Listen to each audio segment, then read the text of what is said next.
Hi students, I am Krishna here. 12th Maths in exercise 10.7.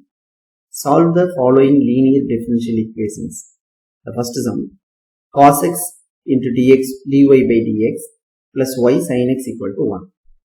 So first of all, இது linear differential equation இருக்கா அப்படின்னு ஒரு general formation பார்க்கணும். So இதை எப்படி கண்டுபிடிக்கிறது அப்படின்னா, first of all the linear in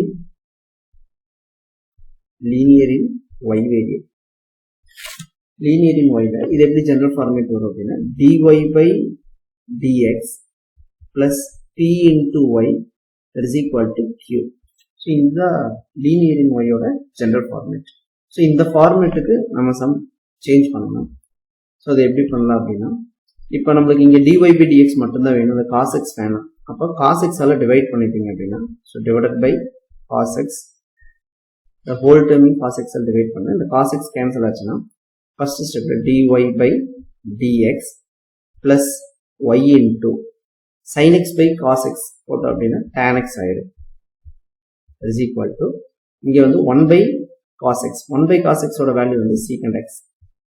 okay, so அப்போ நம்ம ஜெனரல் ஃபார்முலாவோட கம்பேர் பண்ணோம் அப்படின்னா dy by dx இருக்கு, p into y வேரியபிள், இந்த y வேரியபிள் விட்டுட்டோம்னா இந்த டேர்ம் தான் நம்மளுக்கு p, இந்த tan x இருக்கு பார்த்தீங்களா, இந்த tan x ஓட வேல்யூ தான் நம்மளுக்கு p and இந்த secant x வந்து நம்மளுக்கு வந்து q.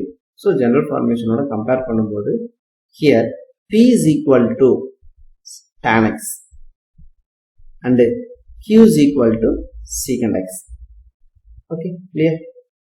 Now இப்போ linear in y அப்படிங்கிற வேரியபிள் இருந்துச்சு அப்படின்னா நம்ம இதனோட இன்டகிரேஷன் ஃபேக்டர் எப்படி எழுதலாம் அப்படின்னு நெக்ஸ்ட் ஸ்டெப் பார்க்கணும். இன்டகிரேஷன் ஃபேக்டர் எப்படி எழுதுறோம் அப்படின்னா e பவர் இன்டகிரல் pdx அப்படிங்கிறது இதனோட இன்டகிரேட்டிங் ஃபேக்டர். ஸோ இந்த சம்க்கு நம்ம இன்டகிரேட்டிங் ஃபேக்டர் எப்படி எழுதலாம் அப்படின்னா, இங்க பாருங்க, integrating factor is equal to e power integral pdx is equal to e power integral p ஓட வேல்யூ வந்து tan x, so tan x into dx. இப்போ e power integral tan x ஓட direct formula அப்படின்னா log of secant x, log of secant x, the integrating tan x dx ஓட direct formula log of secant x. இப்போ இந்த e log ரெண்டும் cancel ஆயிடுச்சு அப்படின்னா நம்மளுக்கு வந்து ஆன்சர் வந்து secant x கிடைக்கும். ஸோ இதுதான் நம்மளோட integrating factor. So second step நம்ம இன்டகிரேட்டிங் ஃபேக்டர் ஃபைண்ட் பண்ணிட்டோம். தென் நெக்ஸ்ட் என்ன பண்ணணும் அப்படின்னா இதனோட சொல்யூஷன் எப்படி போடலாம் அப்படின்னா, இப்போ லீனியர் இன் ஒயில் இருந்து இந்த ஜெனரல் ஃபார்மேஷன் இருந்தால் நம்ம இன்டகிரேட்டிங் ஃபேக்டர் ஃபைண்ட் பண்ணிட்டோம். இதுல இருந்து சொல்யூஷன், இதனோட சொல்யூஷன் எப்படி போடணும் அப்படின்னா y into integrating factor that is equal to integration of q into integrating factor into dx plus c அப்படின்னு இருக்கும். நான் இங்க உங்களுக்கு எழுதுறேன் பாருங்க, y into integrating factor that is equal to integration of q into again integrating factor into dx plus c. இந்த ஃபார்மெட்ல இருந்து இதான் நம்மளோட இந்த கொஸ்டினோட சொல்யூஷன். ஸோ நம்ம சம்மோட பிக்யூவோட வேல்யூ இன்டகிரேட்டிங் ஃபேக்டர் எடுத்து சப்ஸ்டிட் பண்ணலாம். இப்போ y இன்டூ இன்டகிரேட்டிங் ஃபேக்டர், நம்ம கண்டுபிடிச்ச இன்டகிரேட்டிங் ஃபேக்டர் secant x, அப்போ இங்க secant x அப்ளை பண்ணுங்க.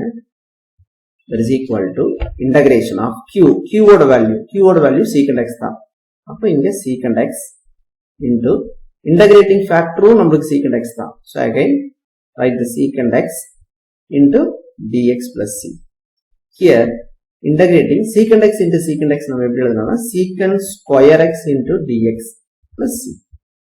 இது டைரக்ட் ஃபார்முலா தான். Integration of secant square x ஓட இன்டகிரேட்டிங் என்ன அப்படின்னா tan x னு. So tan x plus c. So இதனோட லெஃப்ட் சைடு காப்பி பண்ணிக்கலாம், y into secant x is equal to tan x plus c அப்படின்னு இருக்கு.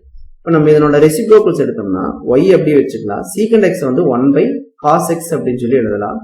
that is equal to tan x வந்து sin x by cos x அப்படின்னு right பண்ணலாம், sin x by cos x plus c.